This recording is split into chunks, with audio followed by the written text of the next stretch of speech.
মোস্তফা সাহেব শহরের লাক্সারি হসপিটালের করিডোরে দাঁড়িয়ে যখন আইসিইউ দরজার মাঝ বরাবর গোল গ্লাসের ফাঁকা অংশ দিয়ে নিজের একমাত্র ছেলেকে অচেতন অবস্থায় দেখলেন, তখন তিনি আগে আল্লাহর দরবারে ছেলের সম পরিমাণ ওজনের রূপা আল্লাহর রাস্তায় দানের মান্যত করলেন।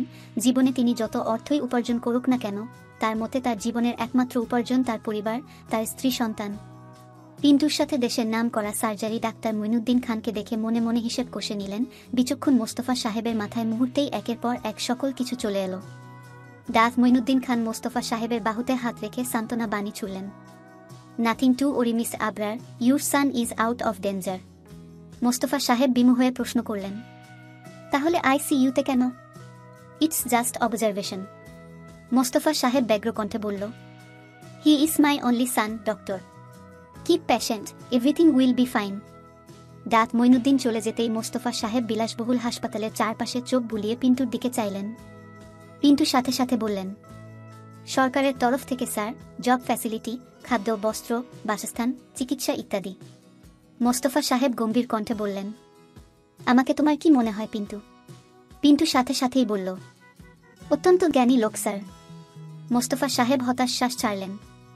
আচ্ছা, আমার কথা বাদ দাও, ফাহাদকে কি মনে হয়? স্যার, হসপিটাল ফ্যাসিলিটি আপনি ব্যবস্থা করেছেন। মোস্তফা সাহেব এ বিষয়ে আর কথা বাড়ালেন না, বললেন, আমি আমার ছেলের কাছে যাব, ব্যবস্থা করো। পিন্টু ইতস্তত করে বলল, কিন্তু স্যার, আইসিইউতে এখন প্রবেশ নিষেধ। আমি বলেছি ব্যবস্থা করো। পিন্টু চলে গেল। মোস্তফা সাহেব এসে ফাহাদের বেডের কাছে দাঁড়ালো। বেডের অপর পাশে একজন নার্স। ফাহাদ তখনও সেন্সলেস। জোয়ান ছেলের অসাড় হয়ে পড়ে থাকা দেখে মোস্তফা সাহেবের কলিজা মোচড় দিয়ে উঠল। নার্স ফাহাদের কেস হিস্ট্রি বলতে শুরু করল। বা পায়ের হাড় ফেটে গেছে, ডান হাতের পেশি ছিঁড়ে গেছে, 4টা স্টিচ পড়েছে, পিঠের অনেকখানি জায়গায় চামড়া উঠে মাংস থেতলে গেছে ও মাথার পেছনেও আঘাতে ফেটে গেছে, সেখানেও 3টি স্টিচ পড়েছে। প্রচুর রক্তক্ষরণ হয়েছে, তবে সার্জারি সাকসেসফুল হয়েছে, এখন ঠিক আছেন। আশা করা যায় কালকের মধ্যে জ্ঞান ফিরবে। মোস্তফা সাহেব ছেলের ক্যানোলা লাগানো বা হাতটা নিজের হাতে তুলে নিলেন। চোখের পাতায় ভেসে উঠল 31 বছর আগের ছোট্ট ফাহাদের সেই ছোট্ট হাত। ছেলের সেবার নিউমোনিয়া হলো। কঠিন ব্যক্তিত্বের জীবননাহার নিজেকে শক্ত করে রাখলেও মোস্তফা সাহেব ছেলের কষ্টে কেঁদে ফেলতেন। নেবুলাইজ করানোর সময় ছেলের কি কান্না, সাথে বসে বাপও কাঁদছে। জীবননাহার ও ডাক্তার দুজনেই বিরক্ত হয়ে মোস্তফা সাহেবকে কেবিন থেকে বের করে দিলেন। দরজার পাশে দাঁড়িয়ে মোস্তফা সাহেব শার্টের হাতায় চোখ মুছেন। ছেলের কষ্ট ভেবে ভেবে না খেয়ে টেনশনে সেবার জ্বর বাঁধালেন। বিপি হাই করে ছেলের পাশের বিছানায় আশ্রয় নিলেন। জীবননাহার বেগমকে বললেন, তুমি এত কঠিন কেমন করে হও জীবন? ছেলের কষ্ট তোমার চোখে পড়ে না? জীবননাহার শক্ত কণ্ঠে বললেন, আমার ছেলের জীবনের স্থায়ী শান্তির জন্য এটুকু কষ্ট আমি নির্দ্বিধায় মেনে নিব। শেষ বয়সে এসে ছেলের এই কষ্ট তাকে আবার সেই আগের জায়গায় নিয়ে দাঁড় করালো। মোস্তফা সাহেব ছেলের মাথায় হাত বুলালেন। হাতে চুমু খেয়ে আইসিইউ থেকে বের হয়ে দেখলেন করিডোরে পিন্টু, জাফর, ফোরকান সহ আরও অনেকে।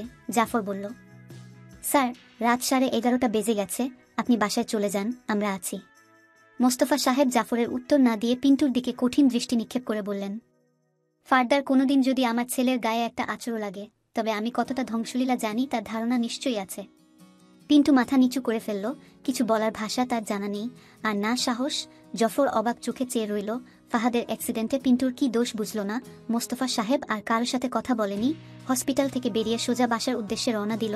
বাসায় পৌঁছে নিজের ঘরে ঢুকতেই জীবননাহার বেগম এসে সামনে দাঁড়ালো। চিন্তিত হয়ে বলল, ফাহাদ কই? জানেন কিছু? এখনো ঘরে ফেরেনি, ফোন দিচ্ছি, ফোনটাও ধরছে না। মোস্তফা সাহেবের মনে পড়ল পিন্টু ফাহাদের মোবাইলটা তার কাছে দিয়েছে, যা এখনও তার কোটের পকেটে রয়েছে। তিনি বললেন, খাবার দাও জীবন, ক্ষুধা লেগেছে। জীবননাহার বিরক্ত হলেও প্রতিক্রিয়া দেখালো না। খাবার বাড়তে চলে গেলেন। খাবার শেষ করে মোস্তফা সাহেব ঘুমের প্রস্তুতি নিচ্ছিলেন। এরই মাঝে জীবননাহার আবারও ছেলের ফোনে কল করতেই আশ্চর্যজনকভাবে তার ঘর থেকেই ফোনের শব্দ শোনা গেল। জীবননাহার অবাক হয়ে মোবাইল খুঁজতে গিয়ে দেখলেন মোবাইল মোস্তফা সাহেবের কোটের পকেটে। মোবাইল নিয়ে বিছানায় ঘুমের প্রস্তুতি নেওয়া মোস্তফা সাহেবের সামনে এসে দাঁড়িয়ে বলল, আমার ছেলে কোথায়? ওর ফোন আপনার কাছে কেন? মোস্তফা সাহেব হাত বাড়িয়ে স্ত্রীর হাত ধরে বিছানায় বসালেন। জীবননাহার আবারও অস্থির চিত্তে বলল, কি হলো, কথা বলছেন না কেন? মোস্তফা সাহেব স্ত্রীর হাত থেকে মোবাইল দুটোই নিয়ে বিছানার হেড বক্সের উপর রাখলেন। তারপর নিজে শুয়ে পড়ে স্ত্রীকেও জোর করে নিজের কাছে শুয়ে দিয়ে বললেন, বলছি, আগে বুকে এসো। এবার জীবননাহারের কেমন যেন ভয় হলো। তড়াক করে উঠে বসে বলল, আমার ছেলের কি কিছু হয়েছে? মোস্তফা সাহেব কপাল কুঁচকে বলল, কি হবে? আমি কি মরে গেছি? আর তোমার ছেলের কিছু হলে তুমি এখন আমাকে এখানে পেতে? জীবননাহার কিছুটা শান্ত হলেন। একটা সত্য, মোস্তফা সাহেব উপরে উপরে যতই ছেলের উপর রাগ দেখাক, ছেলে তার প্রাণভ্রমর। শুধু মোস্তফা সাহেবেরই নয়, এই চৌধুরীদের সকলেরই খুব আদরের ফাহাদ, বংশের একমাত্র ছেলে, উত্তরাধিকারী, বংশের প্রদীপ। ফাহাদের কিছু হলে মোস্তফা সাহেব ঠিক থাকবেন না। মোস্তফা সাহেব টেনে স্ত্রীকে বুকে নিলেন, নিবিড়ভাবে জড়িয়ে ধরে বললেন, আমার আরও দু একটা ছাওয়াল পাওয়াল হলে ভালো হতো জীবন। জীবননাহার মাথা তুলে অনুসন্ধানী নজরে চেয়ে বললেন, আমার ছেলের কি হয়েছে বলুন।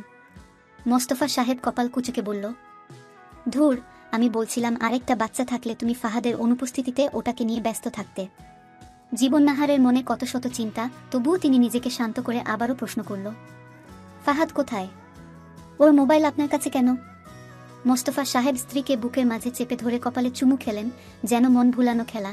কিন্তু তিনি জানেন তার জীবন অত্যন্ত বিচক্ষণ নারী, তাই রয়ে শয়ে বলল, ফাহাদ একটা কাজে শহরের বাইরে গেছে, কদিন পর চলে আসবে। মোবাইলটা ভুলে গাড়িতে ফেলে গিয়েছিল, পিন্টু আমাকে দিয়েছে। কাল জাফরের ফোনে কল করে তোমাকে কথা বলিয়ে দিব। কিন্তু আমার একটা কষ্ট কি জানো, তুমি আমার বুকে শুয়েও সারাক্ষণ ছেলে ছেলে করো। জীবননাহার এবার কিছুটা স্বস্তির নিঃশ্বাস নিল, বলল, ও আমার নারী ছেঁড়া ধন, আমার একমাত্র সন্তান। মোস্তফা সাহেব বিড়বিড় করে আওড়ালেন, আমার ও। মেহরুন আইসিইউ থেকে বেরিয়ে করিডোরে মকবুল, রাজু, পিন্টু, ফোরকান আরও কয়েকজনকে পেল।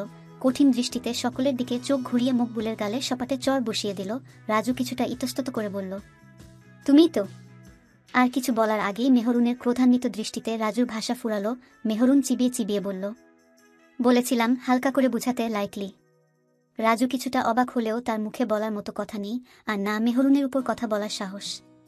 মোস্তফা সাহেব আজ কাজ শেষ করে সরাসরি হাসপাতালে চলে এলেন। পিন্টু ফোনে জানিয়েছে ফাহাদের জ্ঞান ফিরেছে। মোস্তফা সাহেব ছেলের সামনে বসে মেডিকেল রিপোর্টগুলোর এক একটা অক্ষর পরখ করে দেখছেন। ছেলের চিকিৎসায় কোনো ফাঁক ফোকর তিনি রাখবেন না। পিন্টু পেছনেই দাঁড়িয়ে। ফাহাদ ধীর স্বরে বলল, এত দামি হসপিটালে কেন আনলে? হারামের অঢেল কামাই নেই আমার।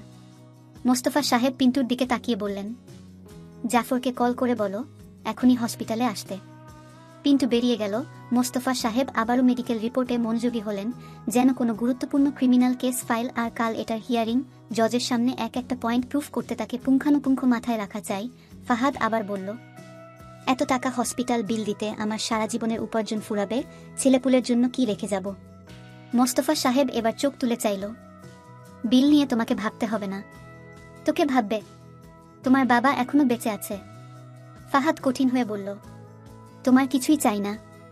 মোস্তফা সাহেব ছেলের আড়ালে কিছুটা হাসলেন, বললেন, অথচ তোমার নামটা পর্যন্ত আমার। ফাহাদের বিরক্ত লাগছে, আর কথা বলতে ইচ্ছা করছে না, কিন্তু মোস্তফা সাহেব থামলেন না, বললেন, এত বড় অ্যাক্সিডেন্টের পর তোমাকে বাঁচিয়ে রাখা হয়েছে কেবল আমার কারণে, তা কি তুমি বুঝতে পারছো? ফাহাদ অবাক হয়ে বলল, মানে? মানে তোমার কিছু হলে আমি নিশ্চয়ই কাউকে ছেড়ে দিতাম না। এবার মোস্তফা সাহেব এসে ফাহাদের হাত ধরলেন, অনুরোধ করে বললেন, দেখ, শুধু আমিই নই, তুমিও জানো তোমার এই অ্যাক্সিডেন্ট কেবল অ্যাক্সিডেন্ট নয়। বেটা, তোমার কিছু হয়ে গেলে পরে তাদের জেল ফাঁসি দিলেও আমি কিন্তু আর আমার ছেলে ফেরত পাবো না। ফাহাদের হঠাৎ নিজেকে ভীষণ অসহায় লাগছে। মায়ের কথা মনে পড়ছে। বাবা এসেছে, মা আসেনি কেন? ফাহাদের মনে হলো বাবা যদি একটু আদর করে দিত বা মায়ের কোলে একটু মাথা রাখতে পারত, তবে বোধ হয় ফাহাদের সকল কষ্ট দূর হয়ে যেত। ফাহাদ অস্থির হয়ে বাচ্চাদের মতো করে বলল, আমার মা কই? মা মাকে আনুনি কেন? মা কেন এলো না? তুমি মাকে আনুনি কেন বাবা? অনেক দিন পর মোস্তফা সাহেব ছেলের মুখে বাবা ডাক শুনে চোখে পানি চলে এলো। ছেলের অস্থিরতা দেখে উঠে ছেলের মাথার কাছে এসে দাঁড়ালো, বলল, কি হয়েছে বাবা, খারাপ লাগছে? ফাহাদ ব্যগ্র কণ্ঠে বলল, মার কাছে যাব, মাকে আসতে বলো, আমার ভালো লাগছে না। মোস্তফা সাহেব ছেলের মাথায় হাত বুলিয়ে বললেন, তোমার মাকে এখনো বলিনি তোমার অ্যাক্সিডেন্টের কথা, তাই আসেনি। তুমিও এখন বলো না, তোমার মাও তোমার মতো অস্থির হয়ে উঠবে। ফাহাদের মনে হলো বাবা ঠিকই বলছে। নিজেকে কিছুটা শান্ত করার চেষ্টা করলো। ফাহাদের কপাল বেয়ে ঘাম ঝরছে। মোস্তফা সাহেব ছেলের মাথার কাছে বসলেন, মাথায় হাত বুলালেন, কপালে চুমু খেলেন। জাফর আসার পর জীবননাহারের সাথে কথা বলিয়ে দিলেন। ফাহাদকে রাতের খাবার খাইয়ে ঘুম পাড়ানোর চেষ্টায় মাথার কাছে বসে চুলে বিলি কাটলেন। ফাহাদ ঘুমানোর পর বাড়ির উদ্দেশ্যে ফিরে গেলেন। রাত 9:30টার দিকে মেহরুন জগার টি শার্ট এর উপরে কালো জ্যাকেট পরে কালো হিজাবে মাথা ঢেকে নিল, যার দরুন চেহারার প্রায় অর্ধাংশও ঢেকে গেল। একটি কালো ডাফেল ব্যাগ হাতে শহরের বিলাসবহুল জিমের রিসিপশনে এসে এন্ট্রি টাইম লেখার উদ্দেশ্যে ব্যাগ মাটিতে নামিয়ে রেখে কলম হাতে নিল। সেম সময়ে ব্যাংক ম্যানেজার রুহুল আমিন মেহরুনের পাশে এসে দাঁড়ালো। তিনিও তার হাতের সেম ডাফল ব্যাগটি নামিয়ে মেহরুনের ব্যাগের পাশে রাখল। পেছনেই রাজু এসে দাঁড়িয়েছে। জাফর মেহরুনকে বাসা থেকে বের হতে দেখেই পিছু নিয়েছিল, এখন এসে রাজুর পেছনে। দাঁড়িয়ে কয়েকবার উকি ঝুঁকি মারল, কিন্তু রাজু এমনভাবেই দাঁড়িয়েছে যে কিছুই দেখা যাচ্ছে না। কিন্তু জাফরের সামনে দাঁড়ানো ব্যক্তিদের কথোপকথন কানে এলো। প্রথমেই রুহুল আমিন জিজ্ঞেস করল, হাউ মাচ? রিসিপশনের লোকটি কিছু বলার আগেই মেহরুন অয়থা মোবাইল ফোন কানে দিয়ে বলল, 22K, 25 কেজি। রুহুল আমিন হেসে বলল, আমি আপনাকে জিজ্ঞেস করিনি। মেহরুন স্বভাব সুলভ মুচকি হেসে বলল, সরি, আমি কলে ছিলাম। রিসিপশনের লোকটি অবাক হয়ে এদের দুজনের দিকে তাকাচ্ছে, বারবার লোকটি কিছুই বুঝতে পারছে না। রুহুল আমিন বলল, পেমেন্ট ক্যাশ ওর? মেহরুন বলে উঠল, ক্যাশ।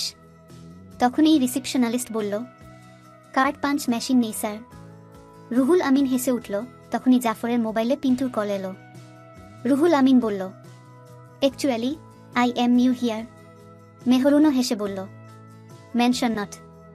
বলে মেহরুন রুহুল আমিনের ব্যাগ উঠিয়ে নিয়ে ভেতরে চলে গেল। এদিকে রুহুল আমিনও ব্যাগ উঠিয়ে বেরিয়ে গেল। জাফর পিন্টুর সাথে কথা শেষ করে এসে আবারও দরজায় দাঁড়ালো। মেহরুন ঠিক 25 মিনিট ট্রেডমিল ও 25 মিনিট ক্রস ট্রেনার করে বেরিয়ে এসে গাড়িতে বসলো। সামনের সিটে রাজু বসা। জাফর আজ ভীষণ বিরক্ত। তার মনে হলো খামোখা মেহরুনের বডিগার্ড হয়ে ঘোরার কোনো মানে হয় না। বিগত এতগুলো দিনে কোনো কিছুই তারা প্রমাণ বের করতে পারেনি। তার চেয়ে বাসায় গিয়ে ঘুমালেও একটা কাজের কাজ হয়। জাফর জিম থেকে বেরিয়ে আর মেহরুনের গাড়ি ফলো না করে নিজের বাসায় চলে গেল।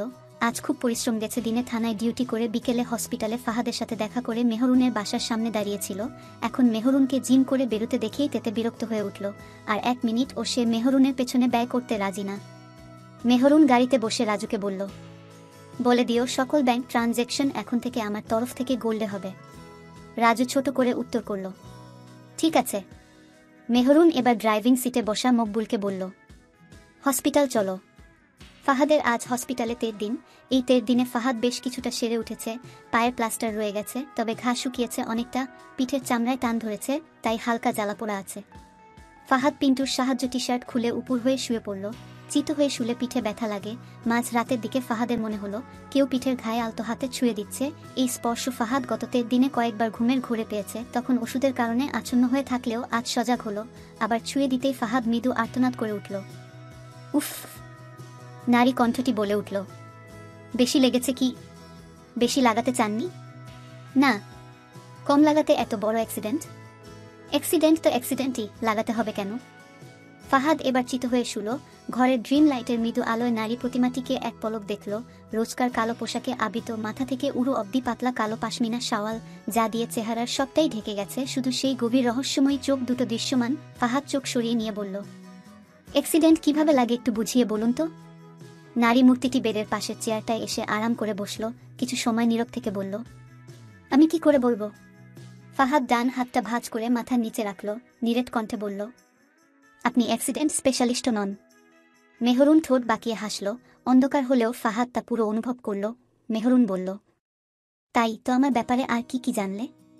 ফাহাদ বলল, রাহি, রবিউল, রিফাত, হাকিম সকল অ্যাক্সিডেন্ট, কালো কাপড়ে নিজেকে আড়াল করা, অন্ধকার, শঙ্খরাজ নামক খোলস, শঙ্খচূড় পৃথিবীর সবচেয়ে বড় বিষধর সাপ, বিশ্বস্ত ডান হাত রাজু, আরও অনেক কিছুই।